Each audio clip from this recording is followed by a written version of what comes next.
Ang kwento ng Genshin Impact ay umiikot sa manlalakbay, isang interstellar na adventurer na dumating sa mundo ng Teyvat kasama ang kanilang kambal.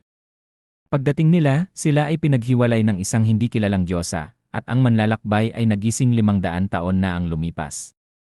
Kasama ang kanilang gabay na si Paimon, naglalakbay sila sa iba't ibang rehiyon ng Teyvat upang hanapin ang kanilang nawawalang kambal. Mondstadt, ang unang rehiyon na kanilang pinuntahan ay ang Mondstadt, ang lungsod ng kalayaan. Dito, nakatagpo nila ang mga Knights of Favonius at nakipaglaban sa isang corrupt na dragon na si Storm Terror. Nakatulong sila kay Venti, ang Anemo Archon, na talunin si Storm Terror at maibalik ang kapayapaan sa Mondstadt. Liyue, sumunod ay ang Liyue, ang rehiyon ng bato.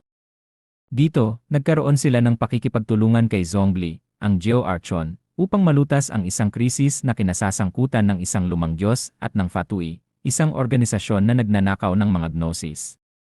Inazuma, sa Inazuma, ang rehiyon ng Kidlat, nakaharap sila sa isang mahigpit na Vision Hunt Decree na ipinatupad ng Raiden Shogun.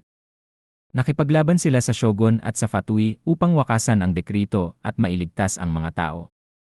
Natuklasan din nila ang mga lihim tungkol sa nakaraan ng Inazuma at ang papel ng mga Fatui Harbingers. Sumeru, sa Sumeru, ang rehiyon ng karunungan, nakatagpo nila ang mga problema sa akademya at ang pagkasira ng Erminsul, ang puno ng karunungan. Nakaharap nila ang mga hamon na kinasasangkutan ng akademya, ang Fatui, at ang mga lihim ng nakaraan ng Sumeru. Nalaman din nila ang totoong pagkakakilanlan ni Lesser Lord Kusanali at ang koneksyon nito sa Greater Lord Rukhadevata.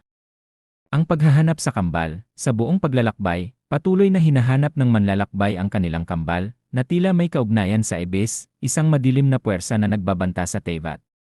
Ang mga lihim tungkol sa kanilang kambal at ang kanilang koneksyon sa Abyss ay unti-unting nabubunyag sa bawat rehiyon na kanilang pinupuntahan.